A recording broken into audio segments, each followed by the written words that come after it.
నమస్తే. ఎన్నో విషయాలు ఆధ్యాత్మికంగా మెగా9 భక్తి ద్వారా మనం మాట్లాడుకుంటూ ఉన్నాం. మన అందరికీ ఇష్టమైన మాసాల్లో కార్తీక మాసం కూడా ఒకటి. కార్తీక మాసం వచ్చేసింది. కార్తీక మాసంలో పూజలు ఏ విధంగా చేసుకోవాలి, ఏ రాసుల వారికి ఏ విధమైన పూజా విధానం ఉంటుంది, ఎవరు ఎక్కువగా జాగ్రత్త వహించాలి, ఈ విషయాలన్నీ వివరించడానికి నాతో పాటు ఉన్నారు ప్రముఖ ఆస్ట్రాలజిస్ట్ అలాగే లైఫ్ కోచ్ మనందరికీ సుపరిచితులే డాక్టర్ ఆర్బి సుధ గారు. తన్నడిగి కార్తీక మాసానికి సంబంధించిన పూర్తి వివరాలు తెలుసుకునే ప్రయత్నం చేద్దాం. వీడియోస్ ఎక్కడా స్కిప్ చేయకండి. ఏదైనా డౌట్స్ ఉన్నా లేదా మీకు ఇంకేమైనా సమాచారం కావాలి ఆధ్యాత్మికంగా కానీ లేదా జాతకపరంగా కానీ లైఫ్కి సంబంధించిన ఎటువంటి సమస్యలకి సంబంధించైనా కానీ కావాలి అనుకుంటే స్క్రీన్ మీద కనపడే నెంబర్కి కాల్ చేయండి. మేడం అపాయింట్మెంట్ మీకు లభిస్తుంది. నమస్తే మేడం. నమస్కారం. తుల, వృశ్చిక, ధనుస్సు వీళ్ళకి ఏ విధంగా ఉంటుంది కార్తీక మాసం? ఏ మంత్రాన్ని కానీ లేదా ఏ పూజలు చేయటం వల్ల శుభ ఫలితాలు ఉంటాయి? వీళ్ళకి కూడా ఫస్ట్ శక్తి పూజలే చేయమని చెప్తాను. ఎస్పెషల్లీ లక్ష్మీదేవిది, మహాలక్ష్మి చేయడం మనకి తెలుసు. దశ మహావిద్యలో ఒక విద్య మనకి. అలాగే ఏంటంటే లలితా త్రిపుర సుందరి మంత్రం చేసుకోవడం, లలిత సహస్రనామం చదువుకోవడం. నేను ఇందాక చెప్పినట్టు నామ మంత్రాలకి ఏమీ లేవు. సో తప్పక లలితా సహస్రనామం చేసుకోవడం అనేది వెరీ ఇంపార్టెంట్. నేను శక్తికి కూడా పూజ చేయొచ్చు. అలాగే విష్ణుమూర్తికి కూడా మనం ఎప్పుడు చెప్పుకుంటూ ఉంటాం, నిద్రలేస్తారంటూ ఉంటాం. సో తప్పక విష్ణుమూర్తి ఇద్దరికీ కలయిక ఉంది. అంటే అటు విష్ణుకి ఇటు శివుడికి కార్తీక మాసంలో మనం చేసుకుంటూ ఉంటాం. అందుకనే అంత ప్రాధాన్యం మనకి కార్తీక మాసం అంటే.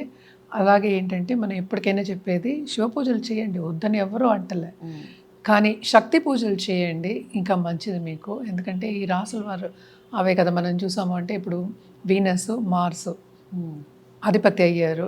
సో తప్పక ఏంటంటే కొంత ఉగ్ర రూపాలకి చేయమని చెప్తూ ఉంటాము. అండ్ తప్పక నరసింహస్వామికి కవచం, ఎస్పెషలీ నరసింహ కవచం చదువుకోవడం ఇంకా చాలా మంచిది. సో కంటిన్యూస్గా వీళ్ళు ఈ పూజలు చేయడం అనేది మంచిది. ఎవరి ఇష్టమైన వాళ్ళు చేయొచ్చు, ఏది పాటిస్తున్నారో అది చేయొచ్చు. బట్ శక్తి పూజలకి మించిన ఏమి లేదు యాక్చువల్లీ స్పీకింగ్. అలాగే చెప్తారు. అంటే ఎందుకంటే హైయెస్ట్ ఫార్మ్ ఆఫ్ ఎనర్జీ మనం చెప్పుకునేది. ఎందుకంటే consciousness plus push, creativity. So రెండు ఉంటాయి కనుక ఆ పూజలు చేసేవాళ్ళు కంటిన్యూ చేయండి. కానీ జనరల్గా మనం చెప్పేది ఏంటంటే లక్ష్మి కూడా, మహాలక్ష్మికి కూడా చేయండి అని చెప్తూ ఉంటాం అన్నమాట. ఈ రాశి వాళ్ళకు కూడా ఈ మాసం అంతా కొంతవరకు ఏంటంటే బాగానే ఉంది. తులారాశి వాళ్ళకి ఎస్పెషలీ బాగుంటుందన్నమాట. తుల అలాగే మనకి వృశ్చికం కూడా చాలా బాగుంటుంది. ఎందుకంటే ఇప్పుడు మనం చూసామంటే జూపిటర్ ఎగ్జాల్టేషన్కి వచ్చారంటే వృశ్చికానికి చాలా చాలా బాగుంటుంది. చాలా బ్లెస్సింగ్ ఉంటుంది. వాళ్ళ ఇంట్లో తప్పక శుభకార్యాలు జరుగుతాయి. వాళ్ళు అనుకున్నది ఏంటంటే సాధించే దశలో వెళ్ళడం అనేది అంటే ఒక గోల్ పెట్టుకుంటారు, తప్పక సాధిస్తారు. స్టేటస్ కూడా ఇంప్రూవ్ అవుతుంది. ఎస్పెషల్లీ గవర్నమెంట్ రంగంలో ఉన్న వాళ్ళు, పొలిటికల్ రంగంలో ఉన్న వాళ్ళకి చాలా బాగుంటుంది. వీళ్ళకి ధనుర్రాశికి ఏంటంటే కొంతవరకు ఇబ్బంది పడే ఒక ఛాన్సెస్ మనకి కనిపిస్తున్నాయి. కానీ ఆధ్యాత్మికంగా గ్రోత్ అనేది చాలా ఎక్కువ ఉంది. అలాగే నాలెడ్జ్ దీంట్లో ఉన్నవాళ్ళు, అలాగే అకౌంటెన్సీలో ఉన్న వాళ్ళకి అందరికీ చాలా బాగుంటుందన్నమాట. ఏదైనప్పటికీ ముగ్గురికి అలాగా స్టూడెంట్స్ అనుకుందాం, లేకపోతే ఇంట్లో ఉన్న పిల్లలు అనుకుందాం, వాళ్ళని సెటిల్ చేసే ఒక ఛాన్స్ అనేది మనకి కనిపిస్తోంది.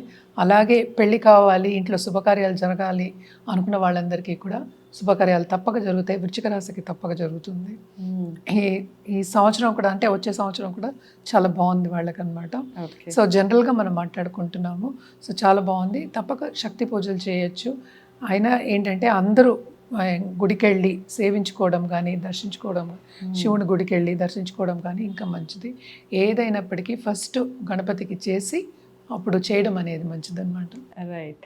సో చాలా చక్కటి వివరణ ఇచ్చారు. అందరికీ బాగుంది. ముఖ్యంగా శక్తి పూజల్ని ఎక్కువగా ఆరాధన చేయడం, శక్తిని ఎక్కువగా ఆరాధించాలి అని. సో చాలా చక్కటి వివరణ. ముఖ్యంగా రాశులకు సంబంధించి అయితే చాలా చక్కటి వివరణ ఇచ్చారు.